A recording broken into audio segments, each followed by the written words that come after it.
Shalom saudara-saudara yang dikasihi Tuhan. Selamat bergabung di dalam program Tuhan adalah Gembalaku. Sebuah program di mana kita bersama-sama merenungkan firman Tuhan. Firman yang meneguhkan iman agar kita hidup menyenangkan hati Tuhan dan menjadi berkat bagi sesama.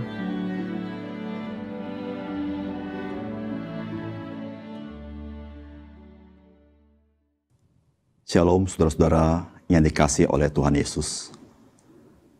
Kita bersyukur kita boleh mengenal Tuhan Yesus dalam hidup kita.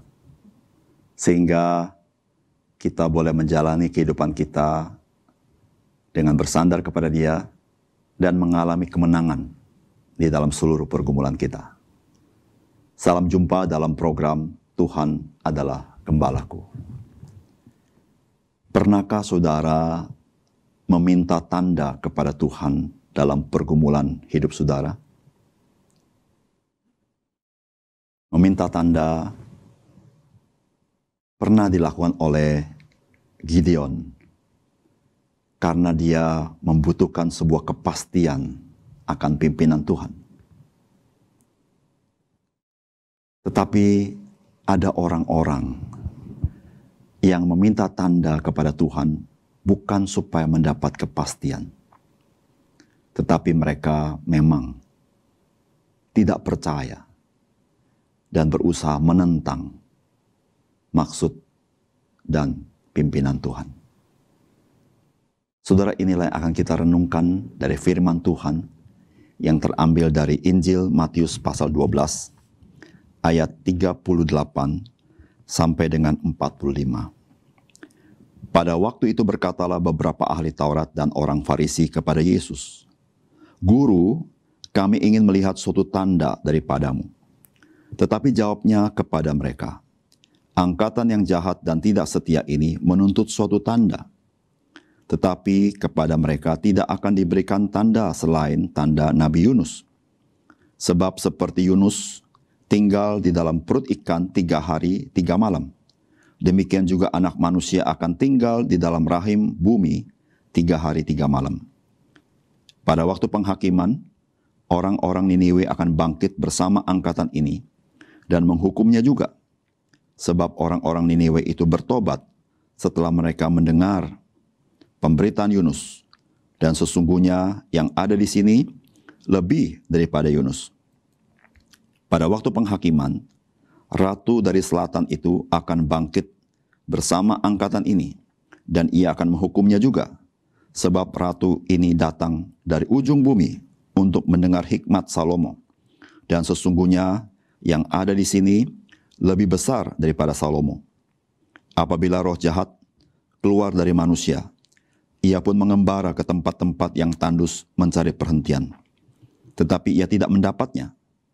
Lalu ia berkata, "Aku akan kembali ke rumah yang telah kutinggalkan itu." Maka pergilah ia dan mendapati rumah itu kosong, bersih tersapu dan rapi teratur. Lalu ia keluar dan mengajak 7 roh lain yang lebih jahat daripadanya, dan mereka masuk dan berdiam di situ. Maka akhirnya keadaan orang itu lebih buruk daripada keadaannya sebelumnya. Demikian juga akan berlaku atas angkatan yang jahat ini.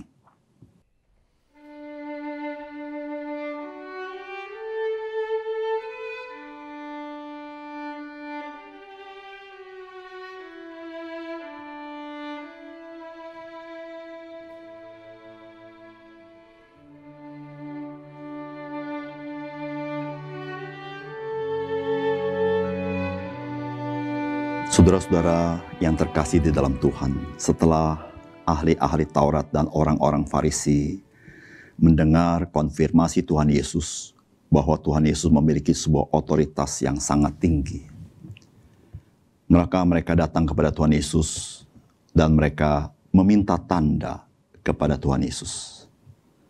Saudara, permintaan mereka bukan karena mereka ingin percaya, tapi permintaan mereka lahir dari sikap yang ingin menentang siapakah Tuhan Yesus. Nah saudara, mari kita lihat apa yang Yesus katakan apa yang Yesus ajarkan kepada mereka terhadap pertanyaan mereka ini. Yang pertama-tama, saudara-saudara, Tuhan Yesus mau mengatakan kepada mereka, tanda apapun yang diberikan kepada mereka tidak akan menjadi berguna jikalau mereka tidak percaya kepada kitab suci. Saudara, Tuhan katakan bahwa tidak ada tanda yang akan diberikan kepada mereka selain daripada tanda Nabi Yunus. Pemimpin agama ingin sebuah tanda keajaiban dari surga, tapi mereka menyepelekan seluruh mujizat yang begitu banyak yang Tuhan Yesus kerjakan. Maka tanda apapun yang lain akan diberikan jikalau mereka tidak percaya kepada kitab suci. Mereka tidak akan percaya juga.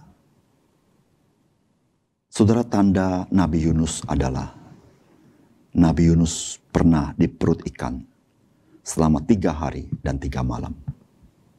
Dan satu kali nanti Yesus katakan, anak manusia, dia akan berada di rahim bumi selama 3 hari dan 3 malam.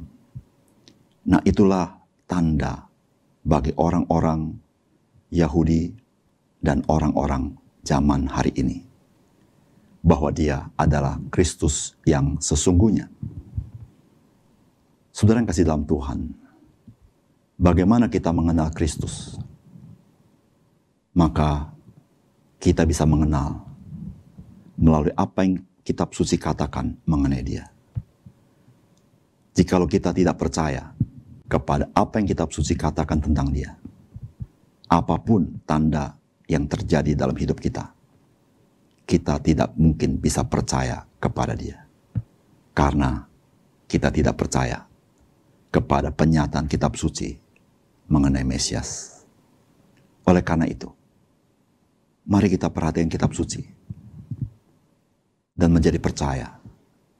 Karena kitab suci menyatakan kebenaran Allah dan merupakan penyataan Allah bagi kita. Yang kedua, saudara-saudara, Saudara, Tuhan Yesus memberitahukan kepada mereka bahwa penghakiman akan terjadi bagi setiap orang yang tidak percaya. Pemimpin agama merasa mereka layak untuk menghakimi Tuhan Yesus. Tetapi mereka tidak tahu bahwa mereka satu kali akan dihakimi, yaitu orang-orang Niniwe yang bertobat karena pelayanan Yunus. Mereka akan bangkit pada hari penghakiman, menjadi saksi memberatkan pemimpin agama ini. Karena mereka tidak percaya kepada Yesus Kristus. Padahal Yesus Kristus lebih besar daripada Yunus. Karena Yesus adalah Mesias. Demikian juga Ratu dari Selatan yang datang jauh-jauh kepada Salomo untuk meminta hikmat dari Salomo. Dia pun akan bersaksi. Dan saksinya memberatkan para pemimpin agama ini. Karena mereka tidak percaya kepada Yesus Kristus. Padahal Yesus Kristus jauh lebih besar daripada Salomo. Saudara yang terkasih dalam Tuhan, ketika kita tidak percaya kepada Yesus Kristus, maka pada hari penghakiman, kitab suci akan menjadi saksi, dan saksi yang memberatkan kepada kita. Karena kitab suci menyaksikan mengenai Kristus. Dan ketika kita tidak percaya kepada Kristus, kita sedang tidak percaya kepada kitab suci. Oleh karena itu, saudara-saudara, mari kita meneliti firman Tuhan dan janganlah kita tidak percaya. Karena keberadaan Yesus Kristus telah disaksikan oleh kitab suci dengan jelas.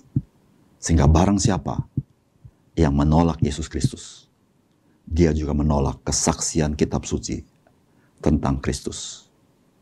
Yang ketiga, saudara-saudara, saudara, Tuhan Yesus, dia datang untuk menyelamatkan orang berdosa. tetapi juga Dia datang untuk menyatakan siapakah orang-orang yang memang menentang Tuhan. Saudara, inilah yang dikatakan bahwa roh-roh jahat itu setelah dia meninggalkan manusia, dia pergi berkeliling karena tidak mendapati tempat perhentian. Maka dia kembali kepada manusia itu dan ternyata tempat itu sudah bersih dan kosong. Maka dia mengajak roh-roh jahat yang lebih jahat daripadanya untuk masuk ke orang itu. Maka orang itu lebih buruk daripada sebelumnya. Apa maksud dari firman Tuhan ini? Saudara, pemimpin agama, mereka diawali dengan rasa takut akan Tuhan. Mereka bersungguh-sungguh untuk meneliti kitab suci. Dan mereka sungguh-sungguh ingin hidup sesuai kitab suci. Maka mereka melawan roh jahat. Mereka tidak bekerja sama dengan roh jahat. Tetapi saudara-saudara, kedatangan Yesus Kristus mau mengekspos siapakah mereka sesungguhnya. Mereka menjadi orang yang sangat menentang Yesus. Maka kitab suci mengatakan mereka menjadi lebih buruk daripada mereka sebelumnya. Kenapa, saudara? Karena mereka menentang Yesus, mereka menentang apa yang kitab suci katakan. Saudara, kedatangan Tuhan Yesus mengekspos keberadaan setiap orang. Sehingga saudara-saudara menjadi nyata siapakah orang-orang yang sesungguhnya beriman. Siapakah orang-orang yang sesungguhnya sedang menentang apa yang Tuhan nyatakan ke dalam dunia ini. Oleh karena itu, saudara-saudara, marilah kita menjadi orang-orang yang tahu siapakah diri kita. Kita orang berdosa. Dan kita rela merendahkan di hadapan Tuhan. Dan kita percaya kepada apa yang disaksikan oleh firman Tuhan. Sehingga kita mengenal Yesus Kristus dalam hidup kita. Dan kita menjadi orang diselamatkan. Dan pada hari penghakiman, kita menjadi orang yang berbahagia. Karena kita luput daripada kebinasaan. Jadilah orang bijaksana. Yaitu tunduk kepada apa yang firman Tuhan katakan kepada kita. Berbahagia engkau yang hidup seperti itu. Mari kita berdoa. Bapa kami di surga, kami berterima kasih karena firman Tuhan mengingatkan kami supaya kami percaya kepada kitab suci. Supaya kami tidak menentang apa yang firman Tuhan katakan kepada kami. Sehingga kami boleh datang kepada Tuhan Yesus dan menyaksikan dengan sesungguhnya bahwa Yesus adalah Kristus, Juru Selamat bagi dunia ini. Ya Tuhan, ampuni kami jikalau kami selalu mempunyai hati yang memberontak, tidak mau tunduk kepada apa yang dikatakan firman Tuhan. Biarlah hari ini sekali lagi ya Tuhan, kami belajar untuk taat, untuk percaya kepada apa yang dikatakan firman Tuhan. Sehingga kami menjadi orang-orang yang berbahagia, orang yang diberkati Tuhan, orang yang mengalami penyertaan Tuhan, orang yang mengalami kasih Tuhan. Karena firman yang Kau katakan kepada kami lahir daripada kasih-Mu kepada kami. Tuhan, kami serahkan hidup kami hari ini. Biarlah iman kami kepada Yesus Kristus semakin teguh dan tidak tergoncang oleh apapun. Karena kami tahu ya Tuhan, Tuhan Yesus Engkau adalah Mesias, Juru Selamat yang telah datang ke dalam dunia ini. Dan mohon Tuhan pimpin hidup kami, supaya hidup kami boleh menyaksikan akan kasih Tuhan kepada orang lain. Terima kasih Tuhan. Di dalam setiap pergumulan kami percaya ada Tuhan yang berdaulat, yang mengatur segala sesuatu, sehingga mendatangkan kebaikan dalam hidup kami. Terima kasih Tuhan. Dalam nama Tuhan Yesus kami berdoa. Amin.